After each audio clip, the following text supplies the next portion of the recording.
Hi BookTube, my name is Juan, I am just one reader, and I am here today to discuss the first 5 books that I have completed thus far in 2021. So far, so good. January has been pretty generous with me.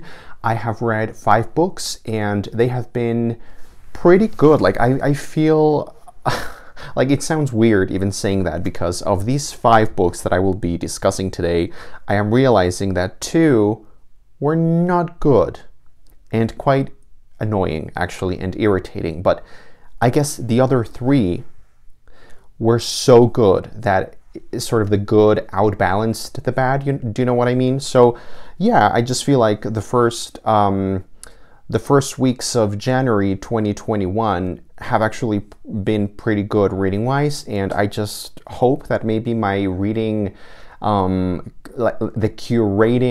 curation process of my TBR, like how I choose the books for my TBR for each month, become a little better. But all in all, I feel pretty happy. I do want to say in advance that there's a big chance that this video turns up quite long or longer than I'm anticipating, just because, you know, there are some opinions that I want to say here that I think might take some more time than I usually take in my reviews. So yeah, hopefully it will not be too rambly. So the first book that I completed in 2021 was actually a book that I loved. I gave it 4 stars, and it's nonfiction, Singular Sensation: The Triumph of Broadway by Michael Riedel. This book is Michael Riedel's follow-up to his book Razzle Dazzle: The Battle for Broadway, which is about how some individuals and some organizations came together and helped forge Broadway as we know it, and how the Schuberts and the Nederlanders became this kind of empires, theater empires, who helped develop the theater and Broadway and Manhattan.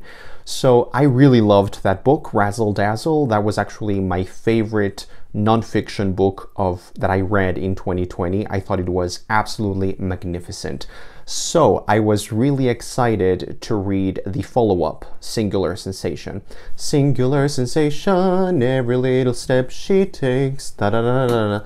One thrilling combination, every move that she makes. Well, I will say that I didn't love Singular Sensation, not as much as I did Razzle Dazzle, but I really enjoyed it, and I gave it 4 stars as well, because it was just a really good book for what it's trying to do. This book follows a more recent period in Broadway history. It follows the 90s, starting with Rent and Sunset Boulevard. With one look I can break your heart. And Rent, Sunset Boulevard, and all of those shows from the 90s. And I guess Michael Riedel, like his theses, or like his core idea running throughout the book, is how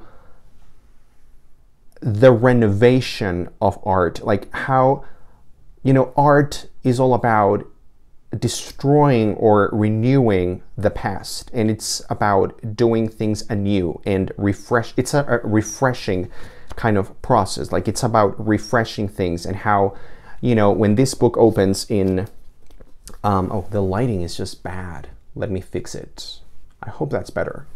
How, like, when this book starts out in the 80s, all of these big British invasion shows like The Phantom of the Opera, Les Miserables, Cats, and Miss Saigon, how all of those shows were so huge and so spectacular, and everything had to be a certain way. Like, everything had to have a really, like, a showy factor, you know, like a big chandelier or a helicopter on stage, or, you know, the big choreography numbers or whatever. And how at the beginning of the book with Rent, you know, Rent really was all about sort of going away from that and rather thinking about what was new and what was happening and what was fresh and what was modern and what felt true to Jonathan Larson and the people who came up and contributed to Rent. So it follows that. I think that's the main idea of the book. Like, the book follows many different people and many different shows and theater companies, and, you know, he really goes into the financial aspects of these histories. And in all honesty, I don't really understand much about finance, so I found those bits to be just a little dry, but I understand what he was trying to say and what he was trying to convey with that. So he follows some shows from the 90s up until The Lion King and the producers, and then 9/11 happened, and of course that was a very important, a very huge important moment for New York and for that country, the US. And he really talks about how important theater became, even more so than it was before, like how it got this huge emotional community bonding kind of power. And I thought it was really emotional, the end of the book, when he talks about, you know, the producers and the show, the producers, and how, you know, just a couple of days, like I think 2 or 3 days, 2 days after 9/11 happened, Broadway was back on. And of course, he also talks about the COVID-19 present pandemic, which we're still in the midst of. And he talks about some of his reflections on this, what's going to happen to Broadway, what should happen when Broadway comes back. So I really enjoyed this book. I understand that this book might feel just a little bit dry to some people, just because it really goes into the facts. And there's not as much gossip in this book as there was in the previous book. So I think Razzle Dazzle is better because there's even more gossip. This book is more like factual, but it was really interesting. So I gave it 4 stars. Then I completed Assassin's Quest by Robin Hobb, which is the 3rd and final installment in the Farseer trilogy, which is the first trilogy in like 1,000 series within the realm of the Elderlings, which is Robin Hobb's huge overarching world. I don't know how to describe it. So I went into this particular installment, book 3, knowing that some people that I really, whose opinions I really value and trust, they had said in their reviews and in their videos that this first trilogy was not the best one, and that the 3rd book was the weakest one. So I went in expecting the worst, or expecting something not good. And let me tell you, this book is terrible. Like, this book is really bad. I don't know what else to say. It really broke my heart a little bit, just how badly executed this was. The ending, the resolution, which I will not give away, of course, because spoilers. The resolution, the conclusion, the climax, the denouement of the story was just not good. It was just not properly executed. Some parts of the story that I really wanted to see more of were really underdeveloped, and then some of the parts that were really boring and pointless were super developed and mind-numbingly boring. So I didn't like the ending, I didn't like the resolution, I didn't like Hobb's execution of anything in this book. The characters, like especially the female characters, I didn't really like.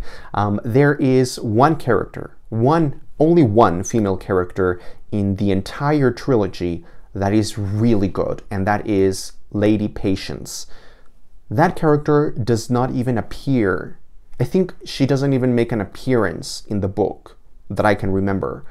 So she completely forgot about that character, or she just chose not to put her in here. And the other female characters that appear and take a central role in this particular book, they were just icky. Like the queen, Catrican, she was really good in book 2. And in here, it's like she turns into a completely different character and she doesn't feel true to her character. But then the new female characters are so ridiculous and so horrible that I just didn't really care for them. I think that, I didn't like the female characters in this book. I don't think she wrote them very well. I think it was a little misogynistic, actually, the way that it was delivered. It's just, one complaint that I have. But even beyond that, I feel like this book is, it's so ridiculously long. It's almost 900 pages, and it could have easily been like half its size, or even less. It could have been like 400 pages. So yeah, this book was just long and tedious. There were some really good parts in it, especially at the beginning. And there was one particular chapter that I think is one of the best chapters of the entire trilogy, which is, I don't want to spoil it, but it's when Fitz, the main character, reunites with another character, the Fool. I loved that chapter. I was like flipping through the pages and it was like eating candy. It was wonderful. But the rest of the book just fell flat. I didn't like it. However, I would absolutely recommend that you pick this series up, because even though this book was terrible, and yes, I gave it 2 out of 5 stars. 2 stars is a bad rating, right? So why should you even bother reading the series at all if the third and longest book in the series is so bad? Well, because there's something truly unique and truly special and truly undescribable and difficult to put into words that is going on in this trilogy. It's a combination of Robin Hobb's writing, the way that she talks about some other characters that are really well developed and really interesting and really complex. Not the female ones, but the other ones. Like even the animal characters have more depth than the female characters. That's how bad the female characterization was in this particular book. The animals are really great. The magic system is super interesting and it's driven by emotion, which I think is super interesting. So yeah, I think these books are really worth it. This particular one really let me down. Like, I really hope that I just have so many complaints with this book. I would love for Robin Hobb to go back in time and fix it, make it shorter, make it good.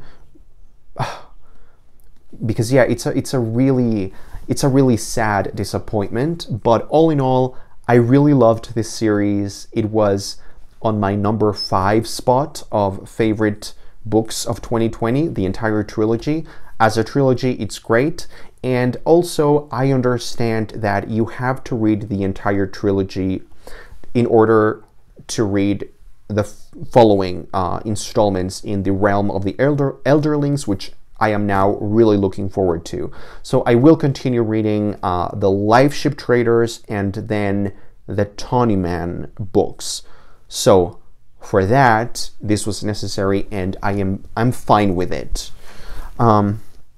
My recommendation, if you're reading Assassin's Quest, is read it as fast as you can. Like, don't bother, because there's so much absolutely unnecessary detail that it's not worth it. Like, some chapters are just, you can just skip them or just like read selected fragments of. I know this sounds like sinful to say on BookTube, like heretic words are coming out of my mouth, but yeah, that's how bloated I felt that book to be. So, because Assassin's Quest was such a long, bloated book, I wanted to read something that was really the opposite, you know, something that would be short, something that would be exciting, something that would be, you know, something that would be thrilling and just like a refreshing palate cleanser. So I decided to read The Party by Elizabeth Day. which is a book that I haven't really seen a lot of on BookTube. It's a book that I had on my shelves, and I don't know, I picked it up like a couple of years ago, hadn't read it. I had heard some good things about it at the moment, which was like a few years ago, but then I never read it. So I saw it on my shelf, and it's short. It's supposed to be a small story, like with just a handful of characters, and it was supposed to be a thriller, like a literary thriller. This is the worst book that I've read in like the past couple of years. Like, I shouldn't have read this. I should have gone for something else, even if it had been something longer and more time consuming. But, you know, I tried to play it easy, and I got stuck with this. Fortunately, it was very easy to read. It was so easy to read that I read it in one sitting. Do not read this book. This is a really bad book. Like in every, by every different definition of what a bad book may be, this was it. This is the story of a couple in the UK, married couple, and they go to a party. You know, they are not poor, but they're sort of middle class, and they go to this super fancy, showy party thrown by another couple that they're friends with, who are like ridiculously, like obscenely rich, like almost royal, like really rich. And it's about their sort of class struggles and their sort of rivalries and differences, and there's like conflict there.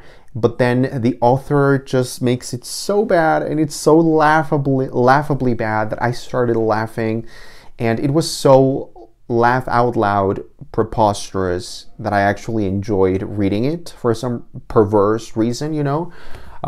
So because of course then we go back in time, and there's a crime, and we sort of follow different time periods. Like we there's like time jumps, so we go back in time to the crime, and then fast forward to the present day when the party's happening, and there's like some tension in the air.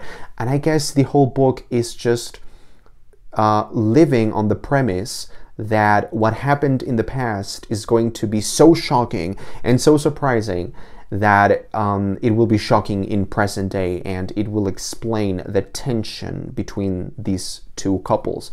But it's so predictable and so hilarious, and it's a book that is so generic that you have literally read this story 1,000 times before, or you have seen it on TV or in a movie. It's so generic and so badly done. It's just bad.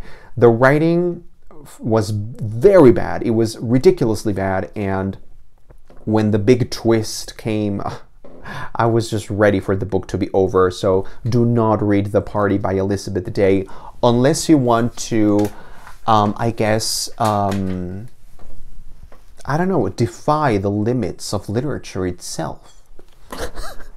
So then I read nonfiction, The Year of Reading Dangerously by Andy Miller. And this is, as I said, nonfiction, and it's about this man, Andy Miller, who is British. He's a little bit arrogant. He actually comes off, in the book, he comes off as really pedantic, but I sort of liked him in the end, even though he was kind of snobbish. But, you know, he has a dry, cool sense of humor, and I enjoyed reading this book very much because I guess when you read these kinds of nonfiction books, you really have to enjoy the voice of the person who's writing. And even though he came off as really pedantic sometimes, I enjoyed his sense of humor.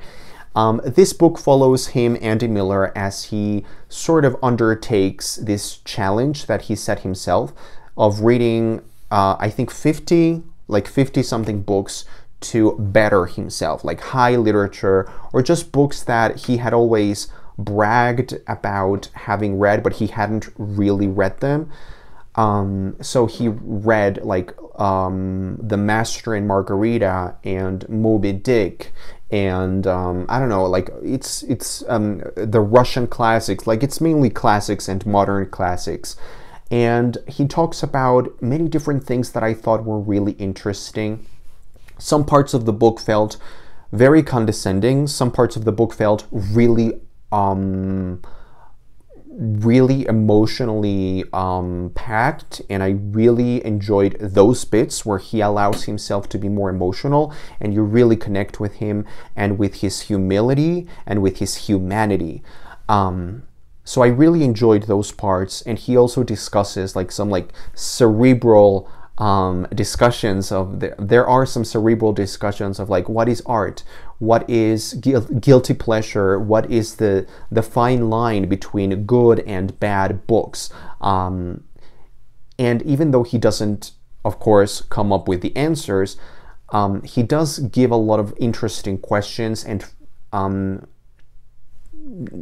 topics for discussion that I think were really to me, they were food for thought, and they really got me thinking about my own reading and why I read and the way that I read. So I enjoyed it. I do think that this book relies heavily on your knowledge of the books that he discusses. So there were many books that he was discussing here that I just didn't know and did not care one bit about. So that felt like I was not in on the joke.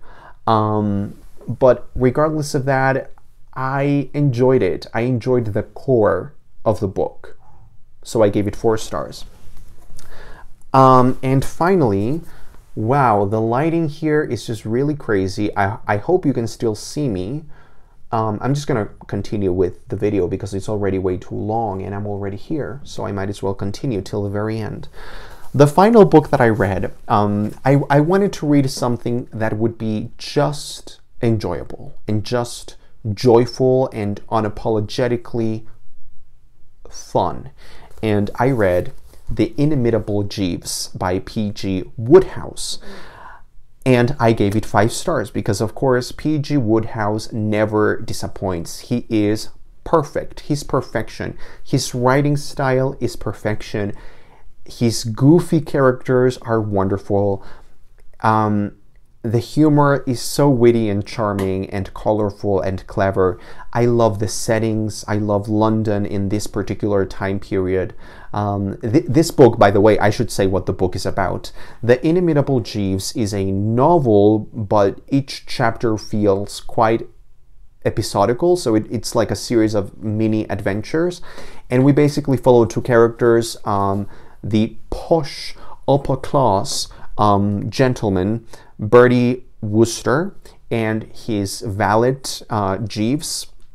And, you know, Bertie Wooster is completely clueless and naive and just sort of goes around London just like confused and like getting himself into all of these shenanigans and trouble and adventure. And of course, the wonderful Inimitable Jeeves on the title is always there to lend a helping hand. This book is hilarious, it's witty, it's charming.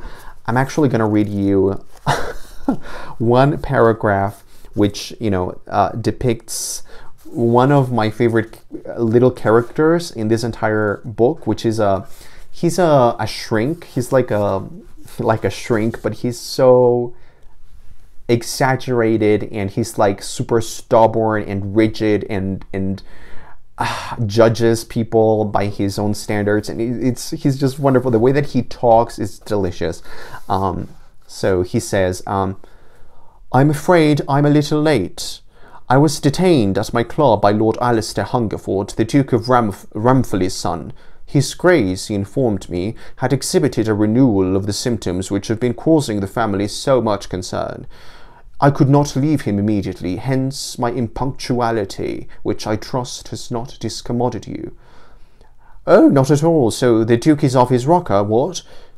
The expression which you use is not precisely the one I should have employed myself with reference to the head of perhaps the most noble family in England, but there is no doubt that cerebral excitement does, as you suggest, exist in no small degree.